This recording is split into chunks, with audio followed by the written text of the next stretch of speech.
So the last concept we're going to talk about in section 8.6 is called a cycloid. So cycloid is a specific curve. It's tracing from a circle rolling along a straight line. So here is an example.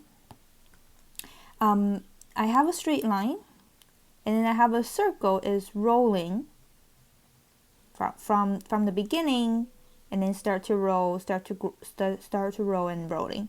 And then the purple line is tracing a point, how the point is, or the curve of the point is going.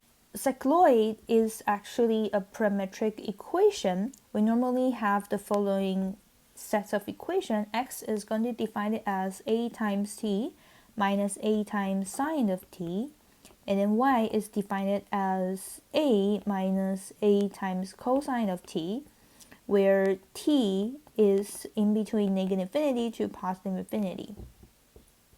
So we can talking about one example. We have the cycloid x equals to t minus sine of t, and y equals to 1 minus cosine of t, for t is in 0 to 2 pi. And to graph it, we're going to use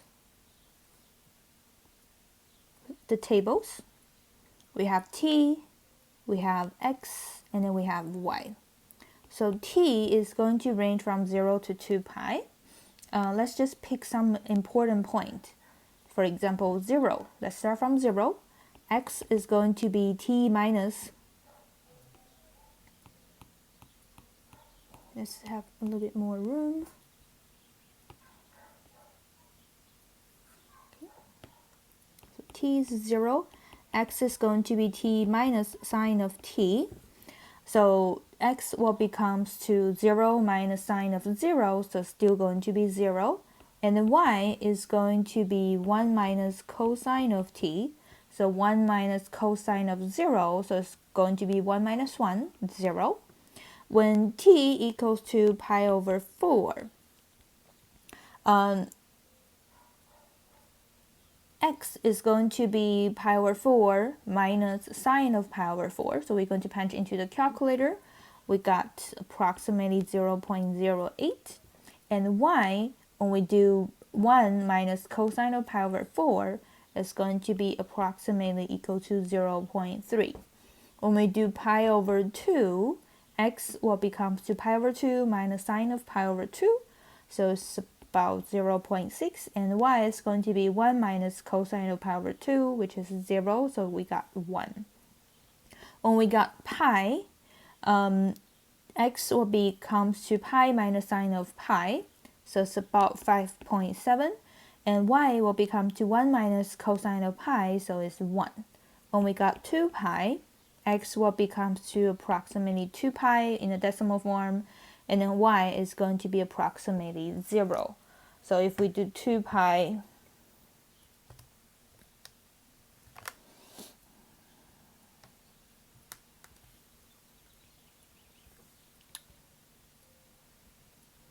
I think I'm skipping something.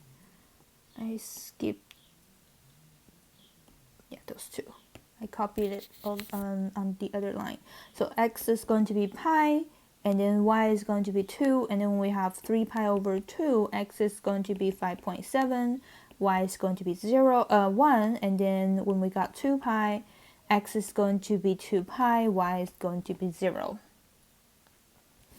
So you can see from those points, when we actually graphing it, we are not going to graph every single one of them.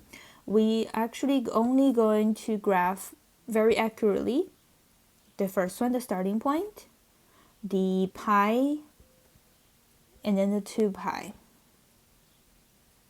We will eyeball the pi over 2 and then the 3 pi over 2 because we got really nice numbers, like the ones and then 0.6. I mean, 0.6 is not that easy to eyeballing. Okay, so to graph it, we're going to still have a straight line with some vertical marks for 1 and 2. On the straight line part, we're going to labeling 0, and somewhere in the middle is going to be 1. So every 3 blocks. And then here is pi, and then here is going to be 2 pi. So we're going to mark those 3 points on the graph. So 0, when x equals to 0, by the way, this is x, this is y. So there's no t. So when x equals to 0, y equals to 0. When x equals to pi, y equals to 2. When x equals to 2 pi, y equals to 0.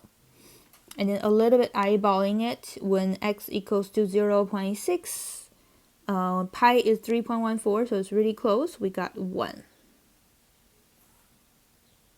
Okay, so connecting them,